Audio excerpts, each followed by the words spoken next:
Hi, welcome to AFTV. It's now time for the player ratings in the freezing cold. I've got Marty and Robbie with me. Only one sub in this game. Hey, jeez, that says a lot. Let's start with, obviously, as we always start with the goalkeeper, Robbie Raya. Raya, yeah, I mean, he's conceded 2 today, but he had no chance with either of them.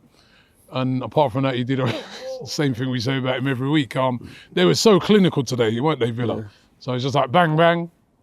I think he made a good save in the first half, if I remember rightly as well. So 6. Yeah, that fan was spot on when he said, it feels like everyone comes here, only gets there, get 1 or 2 opportunities. Honestly, and they just put everything away. Even today I was watching that Brentford game, right? And I'm like, how are these men missing so much chances against Liverpool? And then when they played us, like the one chance, boom. And 1-0 up. I'm like, yeah, what's going on? Crazy. Is that fair to say 6 for Raya? I agree. His distribution was good, and you know, he's handling what he had to do, and you know, he G'd up the team, and I see him plenty of time trying to G up the crowd, you know, and I think a 6 is a fair, you know, conceded 2 goals, so yeah, fair. Let's go straight to right back and come back to you then for Thomas Partey. Oh man, look, he was at fault for the one of the goals. He should have picked up his marker. You know, he's not a right back. And again, we're playing him out of position. I would prefer to see Declan Rice personally at right back and put Partey in the 6. So he's at fault for one of the goals. I'd say I'd give him a 6. 6 Thomas Partey right back? No. His lack of concentration really just cost us today. Yeah. Even the first goal.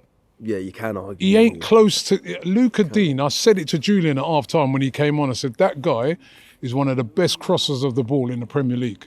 I've seen him over the years. He's so good at his deliveries, and he's given the time and space of the Emirates. You know, I think it's a 4 for Thomas Partey today. I thought, you know, I didn't think he had a good game. Okay, filling in for Saliba, Timber in the centre back. I thought he did all right. And there's people moaning, you know, earlier saying why, like Yardman was saying to me, why is he playing as a centre-back? He's a centre-back before he came to us. So is that what he argued, do you? Yeah, that's what he was cussing. I see we should have went and bought someone to cover Saliba. Listen, there's 2 people that can cover Saliba. Yeah. He can cover Saliba, right? Because he played as a right-sided centre-back for Ajax and for his country, right? Or he plays in a back 3 sometimes for his country, but he plays as the 3 centre-backs. Right, and you also have Ben White who can play in that position, and Tommy Yasu, they're injured. Yeah. Come on, you know what I mean? So, but I thought he did all right. I thought he did all right today. I'll give him a 6. Timber, 6.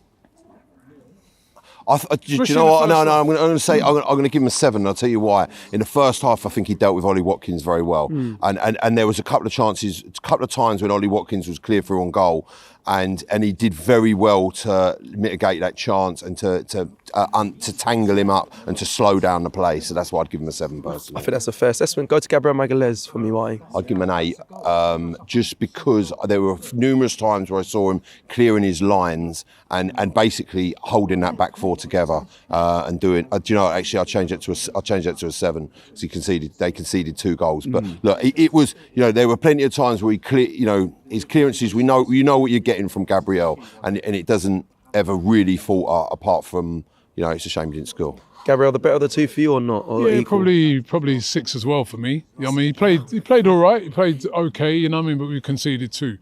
Not that he did directly from him. I just probably 6.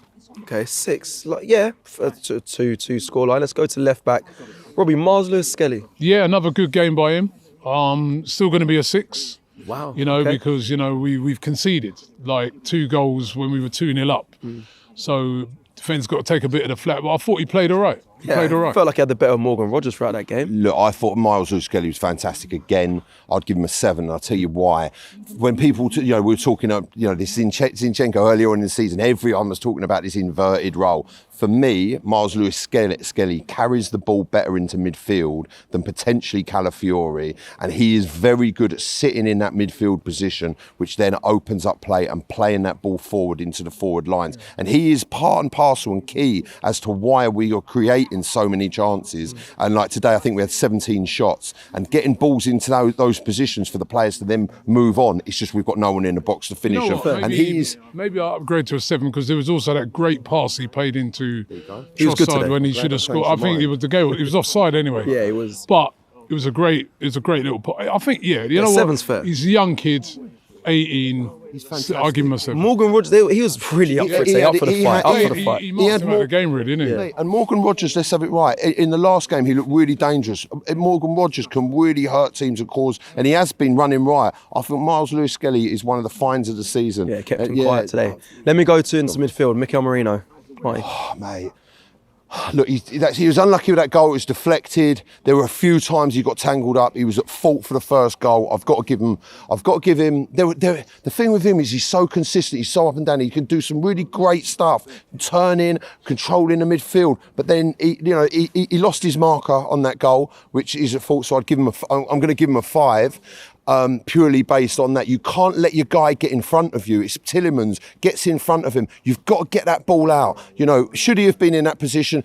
Having Saliba in defence, does it leave him in that position? I don't know. It was all it was just a bit of a calamity. But for a player of that calibre, you need to get in front of your player and you need to get that ball out.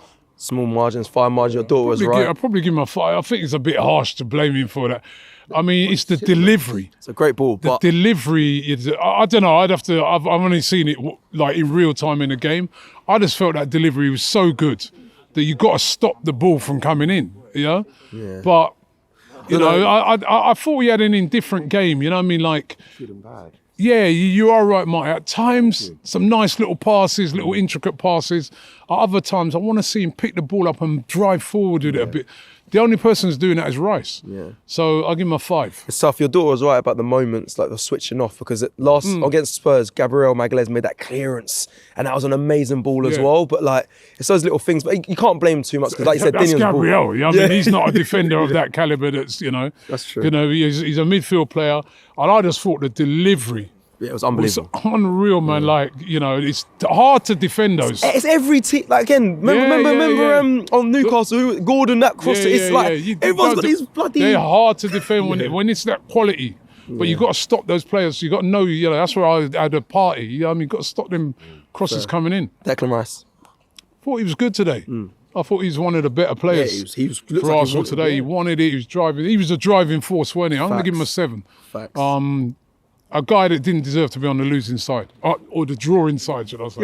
Oh, it's late. Yeah, it feels like a loss. Do you know, I completely agree, and I think if he had played in Marino's position today and Partey had played in his position, I think he would have potentially been man of the match. He was driving. He wasn't afraid to have a shot from outside the box. I really like to see that. And he gets around the pitch, corners. He always. I love it. Whenever you see Declan Rice stepping up to take a corner, you always know that ball's going to be put in a dangerous area, ready to attack. Okay, so, 7's fair. Martin Odegaard, Marty.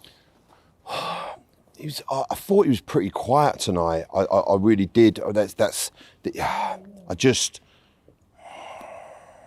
What rating? 6. Probably a 5. I thought he was a bit. Again, that's not the Martin Odegaard that we know and love. You know what I mean? Like he looks labour a bit today. Why is he blowing hot and cold, Robbie? Like it feels. I don't know, man. It's just like he just looks a little labour today. He wasn't as energised as he usually is. Yeah. Okay. So you've gone 6. No, you've gone 5. You've gone 6. Yeah. Okay. Let's go to our right winger today, which was Martin Elliott on that right. Let's go to you, Robbie. First half, he played well. Second half, I was like, yeah, man. That time when he's running through. Why did he stop and cut back? That's a confidence thing. We've seen him over the years just drive. Just keep driving, just bring everybody with you. And if anything, if you don't get a shot off, you can bring other people into play. I thought, what are you cutting back for? He was frustrating the life out of me in the second half. I think the type of player that would have definitely been hooked very early if we had options on the box in that second half. The first half did well, got his goal and everything.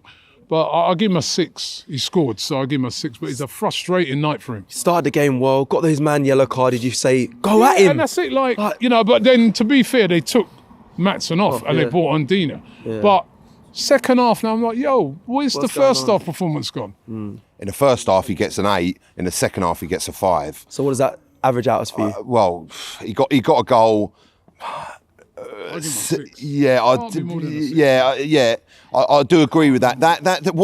Exactly what Robbie said. That chance he had down the middle, and I think we need to start And trying to give him the opportunity to play down the middle, because he's running at players, and then he goes and turns it and bottles it. And I'm like, mate, just run at him. If you lose the ball, run at him. Right, you've still got to. There was a couple of other occasions where I'm just like, what? I don't know. Was he tired in the second half or what? I don't know. When he runs, it's like, mate, you've got 10 players behind you. So even if you lose the ball, it's not like they're going to counter attack us, because there's 10 players behind you. So just go at them. I remember what you're saying. Yeah, Marty was running up. Trossard was on the other side. He could have passed it. He ran to the side and then went back. I said, "Where are you going?" Straight in, mate. but he got his goal in the first half, fair play, and it's nice to see, because he's been a bit inconsistent recently. 6 or 7. I'm going to go for a 6. Okay. Let's come to you for Trossard's rating. Do you know what? I thought he had a good game. It was a shame that he, for me, maybe picked that silly foul, which then led to the goal. It all happened so quickly. You could have slowed the game down at that point. You know, when you give away a booking like that, you give away a booking for a reason, because you're slowing the play down. Now, get in front of the ball, stop the play, and stop the free kick stop it being taken, and slow the whole game down. That's a control element. And then it gets taken, bang, for it's in the back of the net. It's 2-1. So. But there was some great, him running. There was a finish at the end. I think it was offside, which I was like, mate, he dragged it wide, and I was like, that has got to go in. You've got to lash that at the goal. I want to see that. I want to see it going through the net. And he looked more dangerous, but there was little end product. That's what I saw. So I'd give him, for effort, I'd give him a 6. Sisted as well. 6, to me, it's a 7. I thought he had a good game. I thought of the 3 forward players, even though he didn't score, he was the best one. End product. Did you see the cross for that first goal? For that Havertz goal. 2 crosses he made. The 2 crosses, the Havertz goal and for the Martinelli goal. He was by far our best forward player. Every time he picked the ball up, he's a threat. Right, he got lucky that goal was offside. That was offside, because he should have buried that. They should have played on though, and then checked it, because we didn't know. Actually, he was actually onside when we saw when we watched it back. So that's a bit annoying. But I thought he had a very good game. He did everything but score today. I thought, him and Rice were by far our best players. I'll give him a 7 today. He was running at players. I just think he had a couple of chances that he could have put away, whether it was offside or not. And there was another chance in the first half, and there was the other one in the first half that he's in front of goal, and he lashed it high. And it's that's a chance that I think you've got to put it on target. Fair. Okay. Our striker today, he said that Trossard was the best out of the 3. What do you make of Havertz then? I probably, he scored. So I'm going to give him a 7 as well, because he scored, and for a guy that's been low on confidence, missing loads of chances, I thought he took that finish really well. And he put himself about, and he's unlucky at the end with the deflected goal. So listen, he had an impact on the game. When your confidence is on the floor, and you come back and you still putting the effort in, and you've scored, and you think you kind of won it. Even though he just hit him, I feel a bit sorry for him, because we could have been talking about a completely different, but at least I like to see when players, as I said, are having a tough time and they fight their way out of it, and I saw that today. So 7. Yeah, I remember speaking to Abue and saying that as well. You're very consistent with that. You like to see people change their narrative. Ollie Watkins said it was harsh, that handball, but what do you make of Havertz today? Look, I what a difference a week makes. It's not even a week, and what a better way to pop up and score. Look, a number 9's goal. He was slightly lucky with Martinez, hitting him and going in. If you were to be really critical, you could say, I'd like you to put it in another area. But the bottom line, that comes in at lightning pace. He puts it in on target, and it's in the back of the net. There were a few times some aerial duels. You can still see there's a lack of confidence there. You can just see it in him. Yeah. There's a few chances where he's a bit gangly and a bit all over the place, but look, he got his goal, and well done, and again, what a difference a week makes. So it's a fair play to him. So I'll give him a 7. Right, let's rattle through these now. Raheem Sterling is the only sub we made today. What'd you give him? Didn't really make an impact, did he? No. He did one great run right at the start when he came on, then he didn't do any after that. Right at the end, he got that yellow card when he didn't keep the ball. But then I felt a bit sorry for him, because when you come on, it's like 10 minutes ago, and you're a player that's got to run at people. No, every time you run at people, that's the other thing, because people are going, run at him. Yeah. But listen, every time, when you're a winger and you run at people, that's your game. you're not getting past him every time, you know. Yeah, you got a bit. A lot of times again, and if you come on, it's only 10 minutes. So I felt a bit sorry for him in that aspect, but it didn't really make much of an impact. 5, I give him.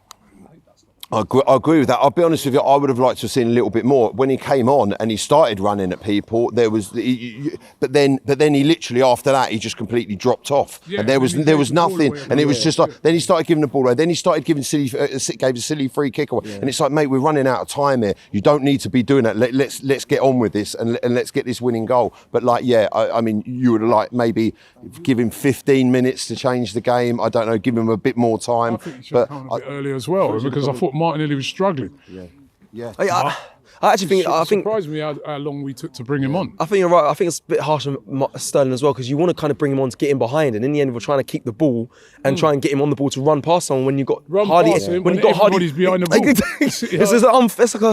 That's a death wish, really. But then the thing is when we haven't got the amount of personnel to bring on, it's like, well, let's say you bring him on and then attacking. We're trying to win the game, and an attacking player gets injured. You know, God forbid. Then then we've got to bring on a midfielder or I don't know, Zinchenko to go and win the game or whatever. It's tough. Ref. Oh, mate, the old VAR thing just don't sit right with me. It's ball to hand and all that. I think he got a lot of calls wrong today. I'm not going to go in on him and say I think there were some bookings that he should have given out. I think there was a booking he gave out that shouldn't have. I didn't really feel that he had full control of the game, and I didn't really. And obviously, you can tell a lot of it by the crowd reaction, how they reacted to him. I just don't think he had a handle on it. I'd given him a 4. Yeah, for the VAR thing at the end, I thought 4. Probably give him like a 6, 7. I didn't think he was that bad. Time right? Yeah. He did. Yeah, I mean, listen, they all let them time waste. He didn't book people for kicking the ball away, which, you know, that was that. You know, which earlier on in the season he did rise for that. I mean, but that's obviously a directive way above them. I've been saying it for weeks. Yeah. You know, but probably he didn't tackle the time wasting very well, but I don't think he was terrible. 6. Yeah, we didn't complain about the ref too much on the watch long. I didn't really see too much wrong with him. Let's go to the manager. Probably, listen, it's probably have to be a 6 as well. You know, so we're 2-0 up. Yeah. Cruising. We're supposed to win that game. We haven't won it. I think he took too long to make the subs, although I feel a bit sorry for him because there ain't really much subs to make. But whose fault? Who's that? Is that down to him and them or not? That's separate to the game. You know what I mean? They should have got players in before this game, the Spurs game, and I think even the United game. I think we should have had at least one reinforcement in before them. This is an emergency. It doesn't seem like they're acting that way. It seems like they've got all the time in the world. Well, all these games are gone now. You know, all these games are gone. We've got 4 points out of those, you know, and we've lost the Carabao Cup game and we're out of the FA Cup. Yeah. I think they dropped the ball there. Does 6 feel too kind, considering, you know, there might be a style of play thing? I know there's injuries and whatnot. No. I think 6 is fair. I think he is doing the best with what he's got. He has got limited resources. Like Robbie said earlier, if it gets to 60 minutes, he starts making changes. But we've got no one to bring off the bench. That's a board thing. We need reinforcements. The only thing potentially at 2-0, you'd like to say maybe shut it with the situation that we've got. You're 2-0 up. You're at home. Let's go defensive. Let's lock the game. Let's go Mourinho on this. That's where I think he might potentially have been a bit naive. It's tough. It's tough though, because it's tough. And they also so quickly that I don't even think he had a chance to, so once they get 2-1, it's not a shut down the game thing. Now it's like go and get that third. And also, if he makes the changes and then we concede and it gets 2-2, people go, why do you bring them? Why do you go defensive? Why do you not go for it? No, I think right. He didn't have it literally. They got back into the game so quickly. It's 2-1 now. It's not a shut the game time. There's still ages. Yeah. It's a go and get the third goal, I think, But that's where I think the naivety comes. You've got to understand the personnel you've got on the bench. You've got a lot more defensive and midfielders than you have attacking players. That's why at that time it's get the second goal. Listen, you start going to chase the third goal. Like, we're not really scoring goals per se. The third goal. I didn't think they were chasing, weren't going gun ho. I think there was and we felt in control. And we felt in control. He just said they get a set piece and bang goal. They were just clinical. Fair. Let's go to the fans today, people. Yeah, fans are good. I thought the fans were good. You know what I mean? Wall shocked at the end to lose the game, but they stuck in there right until the end. I give them an 8. I'm going to give them a 9. The thing that I don't like with the fans is we're 2-2, and you see it on 85 minutes, and you've got people walking out the door, and I'm just like, That's what I say. no, mate, I correct myself, an 8. I'm like, why are you walking out the door? It's 85 minutes. Come and stay and support your team. If you're lucky enough, and I'm grateful to have a ticket to this amazing stadium, come and watch Premier League football. That I'm not leaving 10 minutes before the game's finished, because I see it happen with the Man U game when it was 1-1. Or was it last season? And then we go and score 2 goals and win the game like that, and that's how it goes. It's like, why are you leaving early? And it's sometimes there are some parts of the stadium where it's just, if you start singing and you get up, so people look at you sometimes like, what are you doing, sort of thing. Like, it's like, this is a football stadium, mate. We're supposed to shout here, and we're supposed to get behind our team. We're supposed to sing songs. So, look, I say an 8 based on those aspects. Fair enough. That's the fans' rating. Just quickly before we end, big up to the Irish fans that were here. They were on Sky. They was waiting in right at the end, £700 each per ticket, and they were just like, wow. They stayed right, £700 each. I'll be sleeping here if I was paying that. and they got to go back to Ireland. They were devastated, but yeah, big them up. So I thought I'd give them a shout as well. Listen, take care, everyone. Let us know your thoughts in the comments. Do you agree with Marty or Robbie? And we'll be back. What's next? Dynamo Zagreb? Yeah. Midweek Champions League. Zagreb, and then Wolves away. We'll see you midweek. Take care.